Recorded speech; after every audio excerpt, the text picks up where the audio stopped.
Sebuah tim pengeboran minyak sedang melakukan pengeboran. Ketika mata bor mencapai kedalaman 1000 meter, dari bawah tanah mulai menyembur banyak asap putih. Awalnya semua orang mengira itu adalah metana. Namun mandor meminta mereka untuk terus menggali. Seiring mata bor terus menyelam lebih dalam, dari bawah tanah terdengar suara jeritan hewan. Kini para karyawan tidak berani melanjutkan penggalian. Mandor terpaksa memerintahkan untuk menarik mata bor dari dalam tanah. Hal-hal aneh terjadi. Mata bor ternyata membawa beberapa darah dan daging. Profesor di samping segera maju untuk mengambil beberapa sampel. Diperkirakan awalnya bukan makhluk yang dikenal di bumi. Untuk mengetahui apa yang telah digali, mandor meminta ekskavator untuk menggali di sekitar lubang. Namun ekskavator tidak menggali lama. Sekali lagi dihentikan oleh seseorang. Terlihat sebuah objek berbentuk manusia yang dibungkus dengan alkali muncul. Banyak orang dengan penasaran maju untuk menonton. Tiba-tiba sebuah tangan muncul dari dalam alkali. Segera diikuti oleh seorang pria yang berjuang untuk keluar. Dia berbicara dalam bahasa yang tidak dimengerti oleh semua orang. Semua orang hanya bisa menyelamatkannya terlebih dahulu. Mereka memberikan segelas air kepada pria itu. Karena adanya kendala bahasa, semua orang hanya tahu bahwa dia berbicara dalam bahasa Prancis. Pria itu berdiri dengan penuh semangat. Profesor segera menenangkan agar dia tidak terlalu bersemangat. Tapi di detik berikutnya, tiba-tiba, sebuah tentakel menyembur dari hidung pria itu. Ekskavator itu bahkan menggali keluar seorang pria hidup. Dia dibungkus oleh lapisan daging. Karena perbedaan bahasa, pria itu sangat bersemangat. Saat profesor meminta dia untuk tenang, tiba-tiba, sebuah tentakel muncul dari hidung pria itu. Dan dengan cepat menghilang. Selain profesor, tidak ada yang melihat. Mandor mengira itu hanya ingus.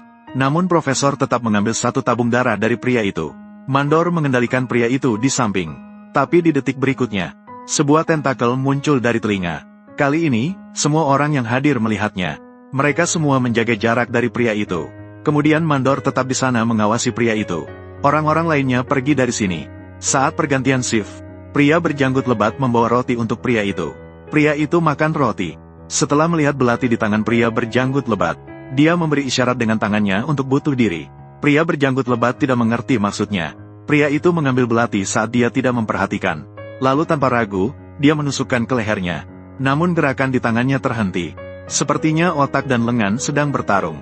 Segera setelah itu, tentakel muncul di mata dan mulutnya. Pria berjanggut lebat ingin menghentikannya. Tapi sudah terlambat. Pria itu dengan mudah menjatuhkan pria berjanggut lebat ke tanah. Sebuah tentakel yang lebih besar muncul. Masuk dari mulut pria berjanggut lebat. Saat pria berjanggut lebat mendorong pria itu dari tubuhnya. Tentakel itu sudah masuk ke dalam tubuhnya.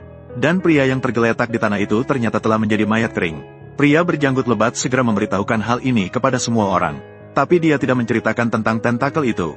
Semua orang benar-benar tidak bisa memahami. Seorang yang hidup berubah menjadi mayat kering. Pemungutan suara hanya bisa menyelamatkan nyawa semua orang. Dan pria berjanggut lebat yang kembali ke kamarnya, terus-menerus melihat ke cermin. Tapi dia tidak menemukan sesuatu yang aneh. Teman sekamarnya merasa pria berjanggut lebat hari ini sangat aneh. Pria berjanggut lebat memberitahunya tentang tentakel itu. Tapi teman sekamarnya tidak percaya. Untuk membuktikan dirinya, pria berjanggut lebat memutuskan untuk adu panco dengannya. Tapi kekuatannya tidak meningkat. Teman sekamarnya mulai mengejek pria berjanggut lebat. Pria berjanggut lebat yang marah memukulnya. Akibatnya, pria berjanggut lebat dihajar habis-habisan oleh teman sekamarnya. Namun detik berikutnya, sebuah tentakel muncul dari celana pria berjanggut lebat dan menangkap teman sekamar. Teman sekamar terjatuh dan kepala belakangnya terbentur meja. Dia langsung mati di tempat.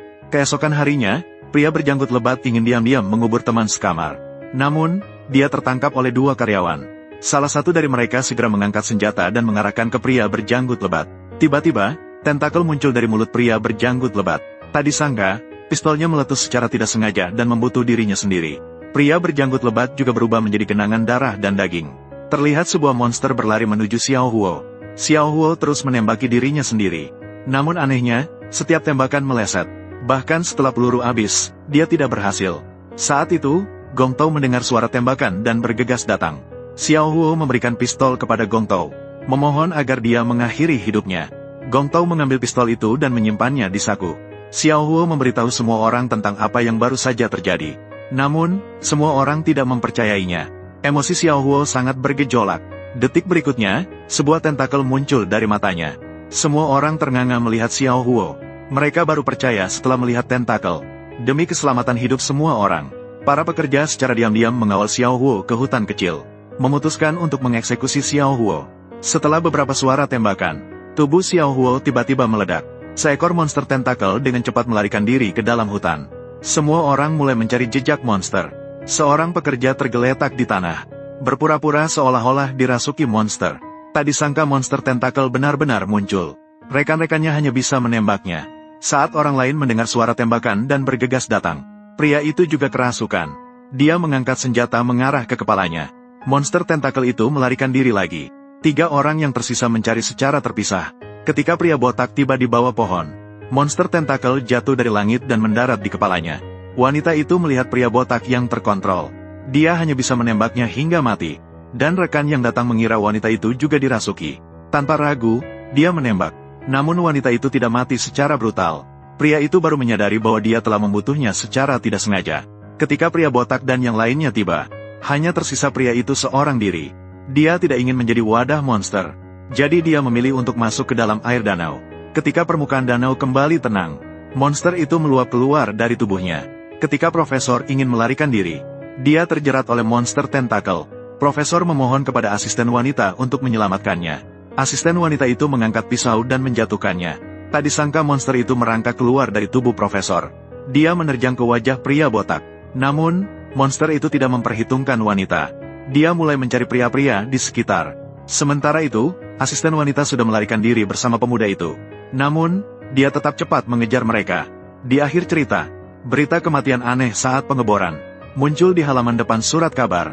Sementara itu, asisten wanita dan pemuda itu selamat. Mereka selamat.